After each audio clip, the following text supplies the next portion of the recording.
नौशरो फिरोज़ मां खे ख़बर ॾींदा हलूं। Bureau chief Faisal Bhatt ji report मुताबिक़ नौशरो फिरोज़ मिठियानी शहर जा रहवासी नाले ज़बीउल्लाह मलक करमुल्लाह मलक नेशनल प्रेस क्लब पहुची मीडिया अॾो ॿुधायो आहे त असांजे चाचनि असां नाजाइज़ झेड़ो कयो आहे ऐं असांजे जाइदाद ते कब्ज़ो करणु चाहिनि था, जंहिंखे तक़रीबन 2 बजे मंझंदि असांजे घर ते हमिलो करे ॾिनो, जंहिं सबबु असांखे धक लॻा आहिनि। उन्हनि जो वधीक चवणु हो त पुलिस का बि कार्रवाई नथी करे। NC मिठियानी थाने ते दाख़िल आहे। वधीक उन मुतालबो कयो।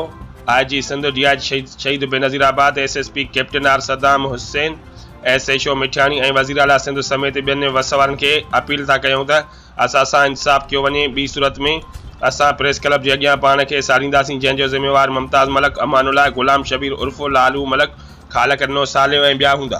मुंहिंजो नालो ज़बीउल्लाह मलक आहे। मां असुल मिठियाणी जो आहियां, मलक वाला आहियूं। मुंहिंजो मसइलो इहो आहे जो अॻु में बि मुंहिंजे भाउ खे करमुल्लाह खे धक हणी मारे उछलाए विया।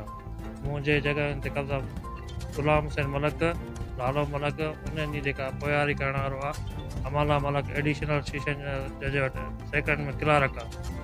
ठीकु आहे। मुमताज़ मलक बि फैमिली जज वटि क्लार्क आहे। उन ॿाहिरि असां ते FIR था कराइनि, असांखे हली घर अची मारे था वञनि। असांजी जॻहियुनि ते कब्ज़ा, असांजे दुकाननि ते कब्ज़ा। अॼु बि मुंहिंजे जॻह जा ताला भञी मां उन वाक़े जी NC पुलिस वटि कटाई आहे। वरी अची उते उन टाइम अमाला मलक कोर्ट जो क्लार्क अची वेही जवाबदार खे पंहिंजे पाण सां उथारियूं हलियो वियो आहे। पुलिस वारा उन जी दहशत में अची था वञनि। SHO असांखे ॿुधण लाइ तयारु कोन्हे को। पहिरियां बि असां 22 बि दाख़िल कई कोर्ट में, असांजी प्रोटेक्शन ॾिनी वञे।